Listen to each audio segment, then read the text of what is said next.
Hello नमस्कार दोस्तों, कैसे हैं आप लोग। उम्मीद करते हैं कि अच्छे होंगे। देखिए दोस्तों, आज एमपी एक्साइज का जो भी स्टूडेंट एग्ज़ाम दिए हैं तो उनका मैं एग्ज़ाम एनालिसिस लाया हूँ। ठीक है, जो क्वेश्चन जो पूछा गया है उसका एनालिसिस लाया हूँ। तो आप लोग अगर एग्ज़ाम दिए तो देख लीजिए कितना क्वेश्चन आपका सही हो रहा है। ठीक है, तो चलिए हम शुरू करते हैं। देखिए क्वेश्चन क्या पूछा है, समान ज्ञान यानी जीके से पूछा है क्वेश्चन कि डल झील कहाँ है। तो डल झील जम्मू कश्मीर में है। ठीक है, डल झील पूछा है। और सूर्य मंदिर से आया था एक क्वेश्चन। ठीक है, तो सूर्य मंदिर के हमको लग रहा है कि कोणार्क सूर्य मंदिर के बारे में पूछा होगा। ठीक है, तो कोणार्क मतलब सूर्य मंदिर कोणार्क उड़ीसा में है। ठीक है, आप लोग जानते ही होंगे। चलिए अगले क्वेश्चन पे चलते हैं। देखिए दोस्तों, अगर क्वेश्चन बहुत सारा मतलब क्वेश्चन नहीं आया है, मतलब बहुत सारा स्टूडेंट थोड़ा थोड़ा क्वेश्चन एक दो भेजे हैं, तो वही मैं करवा रहा हूँ। अगर आपको याद होगा क्वेश्चन तो टेलीग्राम का डिस्क्रिप्शन में टेलीग्राम का लिंक दे दूंगा। ठीक है, वहाँ पे जाकर के टेलीग्राम में मतलब क्वेश्चन डाल दीजिएगा। ठीक है, तो मैं फिर से करवा दूंगा। तो आप लोग आइए और टेलीग्राम में ज़रूर बताइएगा और कमेंट भी करिएगा आप लोग का कितना आ रहा है, सही कितना करके आए हैं, स्कोर कितना बन रहा है आप लोग का।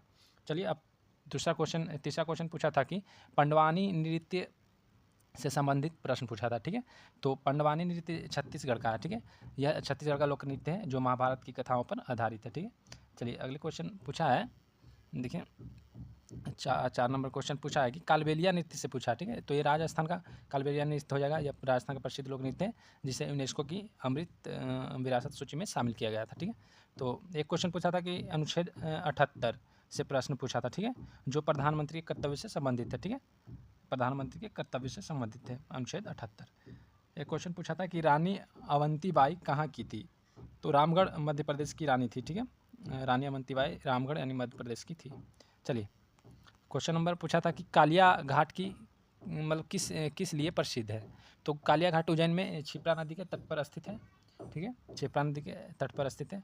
और किस लिए प्रसिद्ध है तो ये तो नहीं कह सकते हैं, वो आप लोग कमेंट करके बताइए। ठीक है, झीलों की नगरी किसे कहा जाता है। तो भारत में उदयपुर राजस्थान को और मध्य प्रदेश में भोपाल को कहा जाता है। ठीक है, झीलों की नगरी भारत में उदयपुर राजस्थान को और मध्य प्रदेश में भोपाल को कहा जाता है। अब ऑप्शन में क्या था वो आप बताइएगा ना, आप लोग कमेंट करिएगा। देखिए झीलों की नगरी किसे कहा जाता है ये तो बता दिए। सांची स्तूप पूछा था, सांची स्तूप कहाँ से थे, तो ये मध्य प्रदेश में, ये सब जानते हैं, मध्य प्रदेश के रायसेन जिले में है। ठीक है, चलिए अगले क्वेश्चन पर चलते हैं। एक क्वेश्चन जीएसटी से संबंधित प्रश्न था। ठीक है, जीएसटी से जो वस्तु एवं सेवा कर बोलते हैं उसको। ठीक है, good and services tax. MS word से प्रश्न था। अब क्या प्रश्न था ये नहीं पता है। देखिए अन्य जी के प्रश्न बेवर खेती से था। 8वीं बार जीती गई कोई ट्रॉफी, जीडीपी और नाट्य शास्त्र से भी सवाल था। ठीक है, तो आप लोग ये सवाल मतलब पूरा बताइएगा तभी तो आंसर हम दे पाएंगे। क्या देखिए आधा अधूरा बताइएगा तो कैसे आंसर हम दे पाएंगे। तो ये बता दिए हैं, ऐसे लिख के दिए हैं तो हम ये भी मतलब यहाँ पे बता दिए। ठीक है, चलिए गणित से मतलब मैथ से क्या क्या पूछा है वो भी देख लीजिए। देखिए कुल मिलाकर मैथ रीजनिंग से 60 नंबर के प्रश्न थे।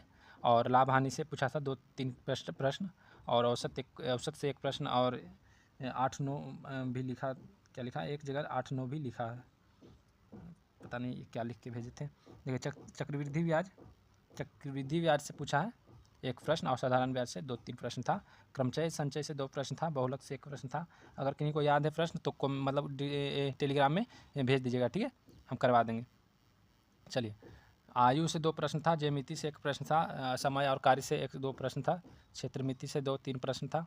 तो आप लोग अगर करके आएंगे याद, ये मैथ तो याद नहीं रहता है, किन्हीं को मैथ याद नहीं रहेगा। ठीक है, वो तो मैं समझ सकता हूँ। रीजनिंग से कैलेंडर से 2 प्रश्न था आप लोग का। घड़ी से 1 प्रश्न था। तो देखिए जो मतलब आगे जाकर के एग्ज़ाम देने वाले हैं, आगे शिफ्ट में एग्ज़ाम है उनको, कल परसों एग्ज़ाम है, वो देख लीजिए ये सबसे पूछा जा रहा है। ठीक है, तो उनके लिए भी बहुत कार्य मतलब बढ़िया साबित हो सकता है। तो ये सब देख के जाएगा। कैलेंडर से था रीजनिंग, घड़ी, दिशा, नंबर सीरीज, रक्त संबंध, कोडिंग डिकोडिंग से था।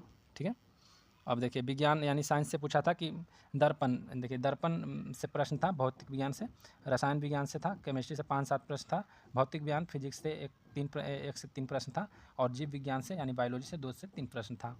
तो आप लोग ये सब देख के जाइएगा जो जिनका मतलब आगे जा कर के एग्ज़ाम है। ठीक है, कुल मिलाकर पेपर का स्तर मतलब कि ओवरऑल मॉडरेट था यानी मध्यम, जिसका मतलब है मध्यम। ठीक है, और मैथ और रीजनिंग का वेंटेज 60 प्रश्न काफ़ी ज़्यादा था। अगर आप इनमें से किसी भी टॉपिक के बारे में और जानना चाहते हैं तो पूछ सकते हैं, मतलब कमेंट कर सकते हैं। ठीक है, तो बाकी आप लोग को ये क्वेश्चन याद होगा तो आप लोग ज़रूर कमेंट करिएगा या टेलीग्राम में भेज दीजिएगा। ठीक है, तो फिर उसका क्वेश्चन हम करवा देंगे। तो बाकी फिर मिलते हैं अगले वीडियो में, तब तक के लिए धन्यवाद। बाकी चैनल पर नए हैं तो चैनल को सब्सक्राइब कर लीजिए और वीडियो को लाइक शेयर कर दीजिए।